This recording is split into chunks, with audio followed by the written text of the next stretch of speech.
নমস্কার সবাইকে, পংক্তিমালা ব্লগে আপনাদের সবাইকে স্বাগতম। রংপুর থেকে আমার জন্য কি আসলো আমি আপনাদের সাথে শেয়ার করব। আনবক্সিং করছি।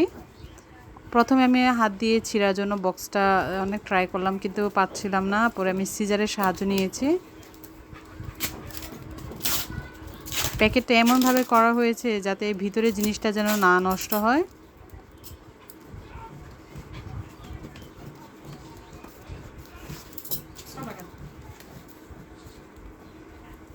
এই যে দেখতে পাচ্ছেন আমার দুইটা জিনিস আসছে এটার ভিতর। দেখা যাক কি আছে। আসলে আমি দুইটা স্ন্যাক প্ল্যান অর্ডার করেছিলাম। এই প্রজাতির স্ন্যাক প্ল্যানগুলো আমার কাছে ছিল না। আপুর আইডিয়াটা কিন্তু অনেক সুন্দর। উনি গাছগুলো এত সুন্দর করে প্যাকেজিং করে দিছে। আপনাদেরকে একটু কাছ থেকে দেখায়।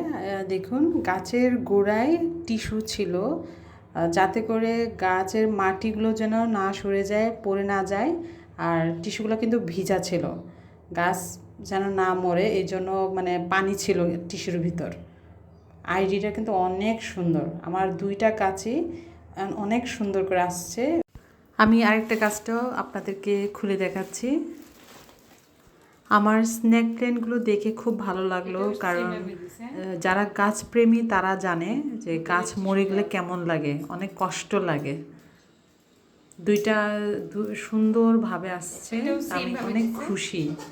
কারণ এর আগে আমি অনলাইনে অর্ডার করেছিলাম গাছ, আমার গাছগুলো মরে গেছিলো। 2 দিন পর আমি পাইছি, কারণ প্যাকেজিংটাও বেশি ভালো ছিল না। ওইটা ভিডিও করা হয় নাই, তাহলে আপনাদেরকে দেখাতে পারতাম যে কিভাবে ওগুলা আমাকে পাঠাইছিল। আমি তো মহা খুশি আমার স্ন্যাক প্লান্টগুলো পেয়ে। আপনাদের যদি ভালো লাগে প্লিজ লাইক অ্যান্ড কমেন্ট করবেন এবং শেয়ার করবেন। Thank you for watching.